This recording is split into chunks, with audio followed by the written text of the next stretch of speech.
like. What you gonna do with all that green? I'm gonna feed my monkeys with it. They all hang out by the pool next to my backyard roller coaster, with my face on a giant poster. Tonight we're having oysters with the Kobe steak in the toaster. Waiting to feed my lions and shit. You better deal with it. Wait here, I'm about to pick up Scarlet J and then Natalie P. What you gonna do with all that cash? I'm gonna stay out in an all-nighter bash. I'm gonna buy myself a nice suit and tie, and then I give my boss the finger in my private jet flyby.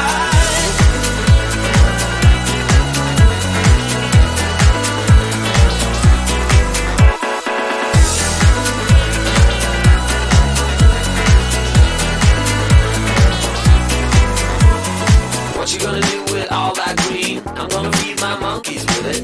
They all hang out by the pool next to my backyard roller coaster, with my face on a giant poster. Tonight we're having oysters with the Kobe steak in the toaster. Waiting to feed my lions and shit.